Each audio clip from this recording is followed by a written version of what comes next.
Hola, buenas. Regresamos en Nativa Fondo y estamos con Jessica Guamán para hablar de lo que acaba de ocurrir, nutricionista, y que forma parte de una de las asociaciones que vigila lo que está pasando con los comedores populares en Lima y que tiene, está pasando, hay una grave denuncia contra los comedores populares porque ahora están exigiendo una medida que hace que cada uno tenga 500 metros de distancia entre sí. Una medida que ha surgido del MIDIS, pero que mientras la Municipalidad de Lima está manejando las ollas comunes, que está muy molesta por las denuncias de las mismas señoras, hace sospechar que lo que están buscando es cerrar comedores de las mujeres que son respondonas. Buenas noches, Jessica. Cuéntanos qué está pasando. ¿Cómo estás, Paola? Bueno, básicamente la exigencia que se está dando por parte de la Red de Ollas Comunes de Lima Metropolitana es la modificación que debería darse por parte del MIDIS hacia la reglamentación de la ley que reconoce a las ollas comunes como organizaciones sociales de base, ¿no? Lo que sucede con esta reglamentación es que se estipula que debería estar una olla común de ocra con una lejanía de más de 500 metros, y si esto no sucede, cerrarían la olla común, digamos, que está más cercana, ¿no? Y en este caso podría estar afectando no solamente a las organizaciones como tal, sino a los beneficiarios, que sabemos que son miles, sobre todo en Lima Metropolitana, y muchos de ellos son niños, niñas y adultos mayores. ¿Cuál es la lógica que está detrás de poner 500 metros, 500 metros? Esa parte todavía no me queda claro. Bueno, se menciona el tema geográfico, ¿no? Y que deberían estar bastante alejadas, considerando que las comunidades, digamos, que se puedan atender, sean comunidades de un mismo asentamiento humano, etcétera. Sin embargo, sabemos que Lima, por ejemplo, no es plana, que los asentamientos humanos o las zonas más altas en la ciudad tienen una geografía muy accidentada y evidentemente va a haber una cercanía entre una olla común y otra. ¿Por qué? Porque una vía común, por ejemplo, puede estar en una zona baja y la otra en una zona mucho más alta, y cada una tener sus propios beneficiarios. Pero no solamente eso, sino que el hecho que hagan que las ollas comunes estén mucho más lejos también suponen mayor dificultad a la población para poder acceder a sus raciones, claro, que van a recogerlas no necesariamente los adultos, sino los niños y los adultos mayores, quienes tienen tiempo en ese momento para ir a recoger la ración. Entonces, esas son las exigencias que se está poniendo sobre la mesa, y evitar, evidentemente, que se cierre alguna olla común o que se deje de atender. Uno de los problemas Nativa ha cubierto todo el año pasado, la entrega de MIDIS a la Municipalidad de Lima, a las ollas comunes. Y uno de los problemas también tenía que ver con los productos que entregaba, el trato que tenía con las señoras. ¿Crees que esta medida, que no tiene, digamos, ningún sustento técnico hasta el momento, tenga que ver con algún tipo de reprimenda a las señoras por haber reclamado un mejor trato y mejores productos? Denuncias que están realizando las lideresas de la Red de Lima Metropolitana, ya que lo que se está solicitando no son solamente alimentos no perecibles, enlatados, embolsados, como son los que dan hasta la fecha, ¿no? Sino que también se puedan brindar alimentos frescos y que haya de alguna manera una variedad mayor de la dieta que se puede recibir por parte. Pero además de ello, también se está exigiendo normativas que reconozcan a la organización social de base como, y que no necesariamente se implemente este tránsito hacia comedores populares, porque eso también está sucediendo ahora.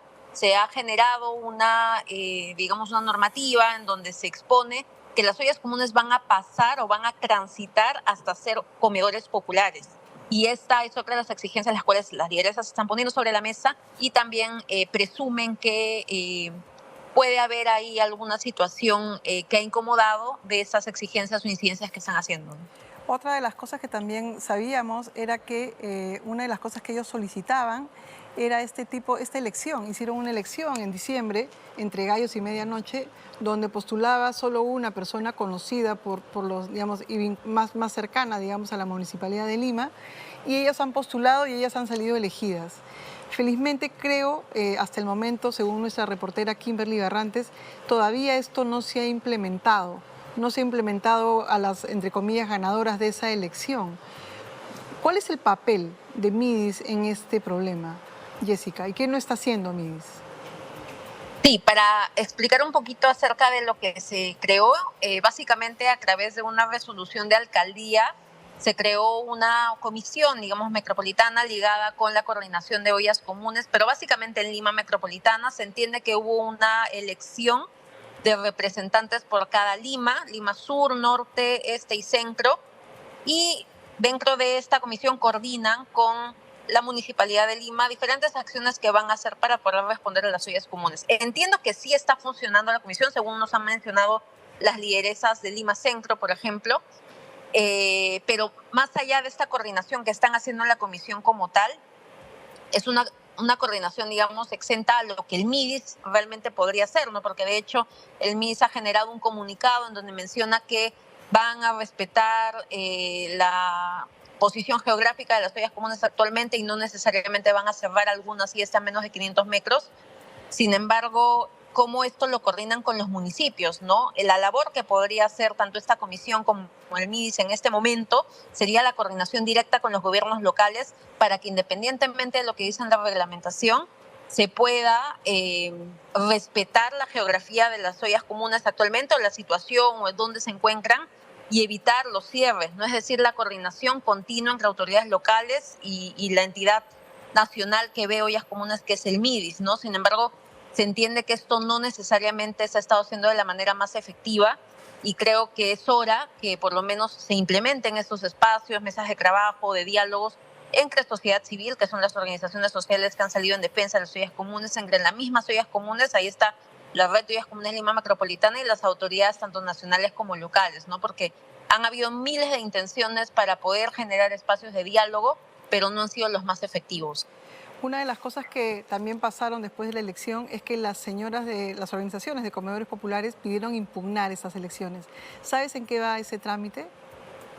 Sé que presentaron un documento no solamente a la municipalidad, sino también a los regidores metropolitanos, según lo que nos comentaron las mismas lideresas de la red de ollas comunes, pero no han obtenido mayor resultado, entiendo. Y es una preocupación también que se tiene porque la idea es que la representatividad que se tiene en cada Lima sea una representatividad real, ¿no? Que sí visibilice las necesidades de todas las lideresas y que por lo menos haya una elección entre dos listas, ¿no? No necesariamente con una lista única, porque eso también se presta algunas suspicacias que las mismas lideresas han puesto sobre la mesa y que en adelante este tipo de elecciones se hagan con tiempos de anticipación, no necesariamente se hagan días festivos como pasó, que el día de Navidad fue la elección. Entonces hay situaciones que han mermado de alguna manera en que el proceso sea el más óptimo y creo que en adelante se podría mejorar.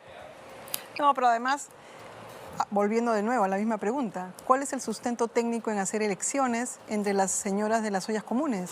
Jamás se había hecho elecciones de ese tipo, digamos, para decir esta está válida y esta no vale, y o sea, a una le entregas comida y a la otra no. Estamos hablando de alimentar a muchísima gente que necesita, población vulnerable. Tú no puedes jugar con la alimentación de población vulnerable en base a tus enojos o tus preferencias de acuerdo a sus reclamos. Eso es populismo en el sentido más básico, ¿no es cierto? Pero no solamente ellos, sino que la normativa que gestó la creación de esta comisión no fue necesariamente una ordenanza. Cuando es a través de ordenanzas, sean metropolitanas o distritales, que se pueden generar este tipo de iniciativas para que tengan ese peso, digamos, pero no fue a través de una ordenanza. Entonces se generan estas situaciones de desconcierto y también, como se menciona, de suspicacias, ¿no? ¿Por qué generar otro espacio de coordinación si ya se tenía, por ejemplo, el CONCIAL, el Consejo del Sistema Alimentario de Lima? Es una ordenanza que ya existe en la Municipalidad de Lima, que fue, si bien es cierto, aprobada por la gestión anterior, pero se entiende que ya se ha institucionalizado el espacio de gobernanza alimentaria, ¿no? Entonces, si no ejecutan una mesa o un espacio que ya existe, ¿por qué crear otro? ¿Por qué llamar a elecciones? ¿Por qué ese tipo de actividades que al final generan más bien rechazo de la población en vez de una articulación directa? Y no solo está pasando con ollas comunes.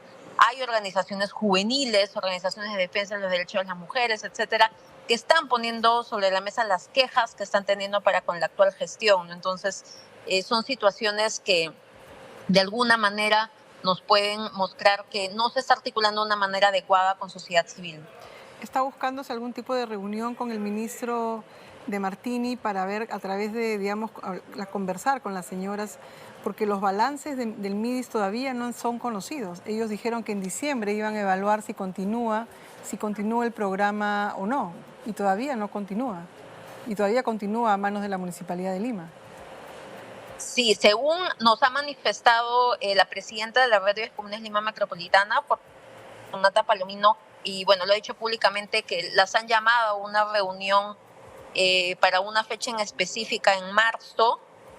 También entendía que se había proyectado una reunión para febrero, sin embargo esta no se dio, se ha postergado.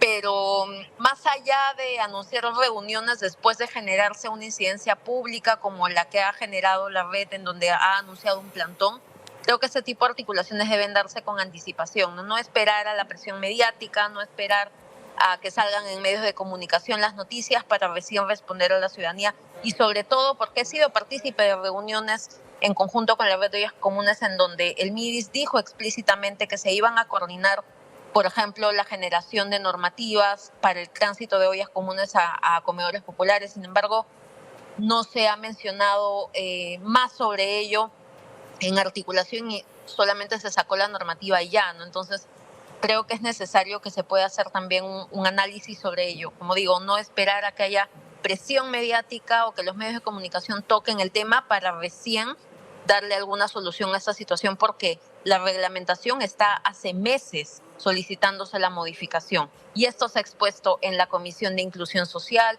en varios despachos de congresistas, que ahí también debo decir algo, ¿no? Y si es que los congresistas realmente tienen una voluntad política para dar respuesta al hambre de la población, no deben hacer mesas de trabajo para la foto. O sea, deberían realmente dar un tipo de solución y no necesariamente llamar a reunión tras reunión para que al final se llegue a nada, ¿no? Entonces, eso es necesario también que se pueda instar, digamos, a las autoridades nacionales a que puedan ejercer realmente un proceso de fiscalización, tanto al MIS, a los municipios, para que cumplan con su trabajo y evitar que lleguemos a este punto en donde se pueden afectar miles de peruanos. Ayer la olla común Mujeres Unidas en Cabrabahillo, que se llamaba antes Andy y su pueblo, no ha preparado almuerzo y no le pudo distribuir alimentos a los que van a su comedor y se quedaron 75 comensales sin comer. Ellos pagan 2 soles por el almuerzo y nacieron en la pandemia. Y desgraciadamente no recibieron ayer alimentación y no saben a quién quejarse, porque desgraciadamente la Municipalidad de Lima, como bien dice Jessica, no tiene canales para poder responder a las personas que día a día se alimentan en las ollas comunes. Sí, y hay un punto necesario comentarlo también. Si bien es cierto, el MIDIS está atendiendo con un presupuesto a las ollas comunes, la Municipalidad de Lima comprando los alimentos, es el municipio distrital el que recaba la información de las ollas comunes de su jurisdicción para poder registrarlas en Mancachay, que es el Registro Nacional de Ollas Comunes. Si el municipio o el alcalde distrital no tiene voluntad de poder registrar esta olla común como tal, no va a poder ser abastecida con alimentos. Y esto es lo que está pasando. Por eso a lo que voy es, el MIDIS puede sacar 1000 comunicados o decir las lideresas, tranquilízanse, no va a pasar nada. Pero ¿qué pasa en el gobierno local? Que el gobierno local realmente, según lo que le corresponde, registra o no, según voluntades políticas, ¿no? Entonces, si no está registrando, por ejemplo, en este caso en Lima Norte, a esta olla común, no va a ser atendida, y el MIDIS puede decir 1000 cosas, pero no está siendo atendida y ahí son afectadas decenas de personas, ¿no? Entonces, es algo a lo cual se está mostrando, digamos, la falta de articulación que está habiendo entre unas y otras autoridades. Y conozco a la olla común Andy y su pueblo, estuvo desde inicio de pandemia atendiendo varios casos sociales, niños con discapacidad, niños huérfanos que quedaron por la pandemia, y es una lástima que estén sufriendo hoy en día hambre, porque muchas veces la ración que reciben de ollas comunes es el único alimento que reciben en el día, y que hayan pasado prácticamente un día sin comer significa que se está afectando no solo su nutrición, sino también su salud. Y a puertas de un inicio de clases, cuando sabemos que hay un gran porcentaje de niños que se alimentan en ollas comunes, también es algo bastante grave, a lo cual las autoridades tienen que dar solución sí o sí. Claro, a portas de las clases que empiezan oficialmente el 11 de marzo. Eso, digamos, Ujú. pone una fecha más a lo que supuestamente tendría que alertar, no solo ya al MIDI, sino al Ministerio de Educación, al Ministerio de Salud, al Ministerio de la Mujer y, digamos, a los municipios distritales ir, digamos, al de Lima Metropolitana, que en este momento estamos viendo que estamos llenos de instituciones, pero a la larga el servicio no se está dando y que miles de peruanos se vayan a dormir con hambre es una desgracia, Jessica. Sí, y denota una inseguridad alimentaria, ¿no? Aprovechando también el contexto para instar a las autoridades que eh, puedan generar data en relación a cuáles son los niveles de inseguridad alimentaria moderada y grave que existen en el país. Lo que se ha mencionado, que la población pase un día sin comer, ya denotaría que están en una situación de inseguridad alimentaria grave, pero no tenemos el número de personas que en el país están sufriendo inseguridad alimentaria grave moderada. Simplemente se sabe de forma general que el 50% del país está en situación de inseguridad alimentaria. Pero Pero estas esa situaciones, data tipo no de la hambre, tenemos, no la tenemos ¿por qué? Porque no se puede tomar, porque es muy difícil. ¿Qué está porque sucediendo? porque el gobierno central no le ha recabado la información según el último documento que expuso FAO, sale no registrado, es decir, no ha registrado la data. Y ahora, aprovechando que a través de un decreto supremo, el Midagri ha mencionado, ¿no?, que está creando un observatorio de seguridad alimentaria nutricional, podría con este observatorio poder garantizar que estos datos se puedan tener, pero no solamente ellos, sino que realmente se promueva la articulación entre las instituciones y las autoridades, ¿no? Porque es Claro. sumamente grave. No se trata que una persona deje de comer o dos o tres, sino se trata de personas que van a ver afectado su futuro o niños que van a ver afectado su futuro. ¿Por qué? Porque están en situación de malnutrición, porque están dejando de comer. Y esto no solamente afecta un día, va a afectar en el futuro sí o sí. Y creo que de eso no son conscientes las autoridades. Se habla mucho de anemia, desnutrición, pero al fin y al cabo, situaciones como estas, que dejen de comer uno o más días, desarrollan esta anemia y desnutrición que tiene que erradicarse también. Jessica Guamán, decana del Colegio de Nutricionistas de Lima, estuvo en Nativa Fondo. Muchísimas gracias por la entrevista, Jessica, y te esperamos la próxima semana de modo presencial.